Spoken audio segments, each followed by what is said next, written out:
It's going up. It's going up a lot. And let me just back that up a little bit because that's easy to say. I don't say things like that without a lot of analysis. There are three different ways to think about it. One is just some technical analysis. This is the third great bull market in gold in history. And when I say history, I'm only going back to 1971 because prior to 1971, gold was money. So you didn't have a bull market or a bear market. It was fixed to the dollar. The people who bang the table and say, give me a gold standard. I was like, well, be careful what you wish for, because in a gold standard, you're not going to make any money on gold because it's fixed, it's pegged to the dollar. If you want to make money on gold, you would actually be against a gold standard because they keep screwing up the currency and the gold goes up. But we had a bull market from 1971 to 1980 and gold went up 2,700%.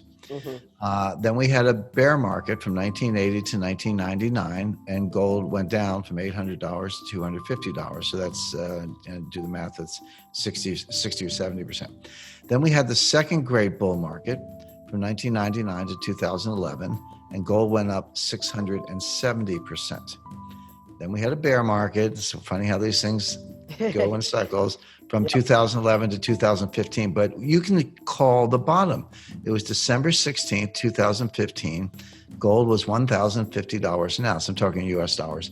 That was the bottom. And I saw it at the time, and I called it at the time based on a conversation I had with Jim Rogers, who's the greatest commodities trader in history. And we were down in the Dominican Republic at Casa de Campo during the bear market. And I said, Jim, what do you think about gold? He goes, well, I own it. But I'm not buying more at the moment. I'm waiting. He said, I'm not selling it, but I'm not buying more. I'm waiting. And he said to me something that just hit me right between the eyes. He said, gold is going to the moon, but no commodity goes to the moon without a 50% retracement along the way. There comes a time when it drops 50%, and then there's like the second liftoff, and then it goes to the moon. Now, take the bottom in 1999, it was $250 an ounce. The top was $1,900 an ounce in August 2011.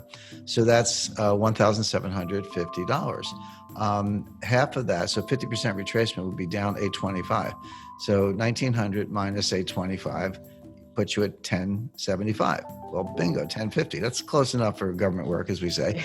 So when I saw 1,050, I talked to Jim Rogers about this earlier. When I saw 1,050, I said, okay, there's your 50% retracement. Using 250 you have to have a base. Using 250 as your baseline, up to 1,900, take that gap, down 50%, boom, 1,075, we were 1,050. I said, that's the low.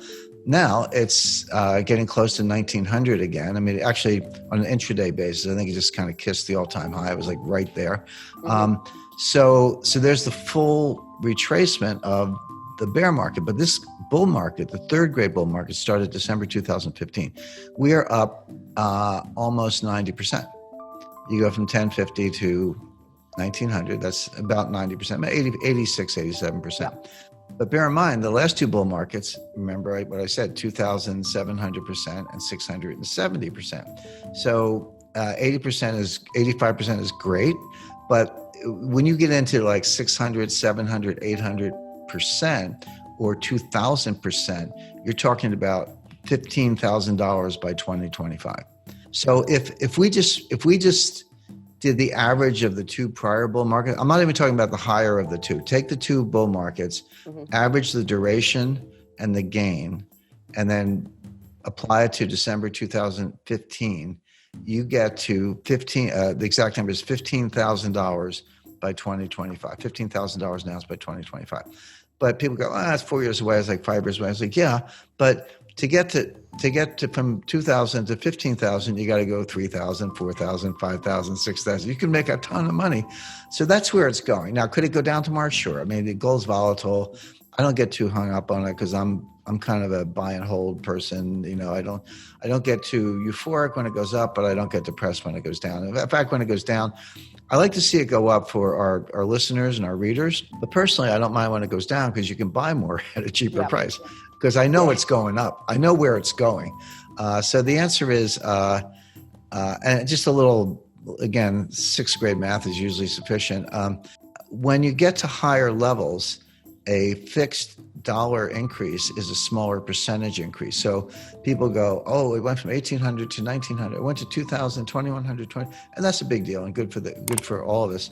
But those $100 increments get to be more and more frequent and more common because they start looking like 1/2 of 1%. 1/2 of 1% is not a big deal in the market.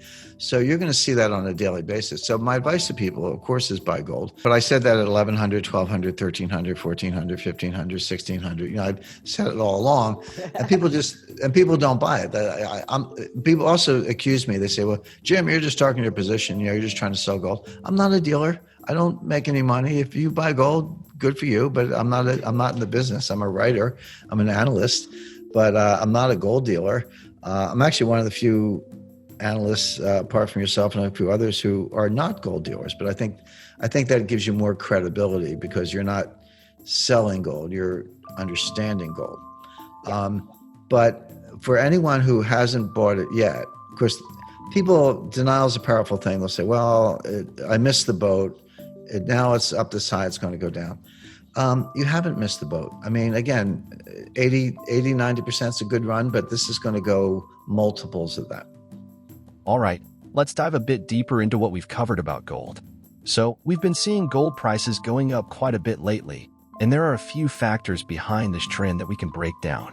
Firstly, when we look back at the history of gold prices since 1971, we can identify 3 major periods where gold prices surged. These periods are often referred to as bull markets, and they're characterized by sustained increases in the price of gold. The most recent bull market began in 2015 when gold prices were relatively low. Since then, we've witnessed a significant uptrend, with gold prices rising by almost 90%. However, if we compare this current increase to the previous bull markets, it might seem a bit modest.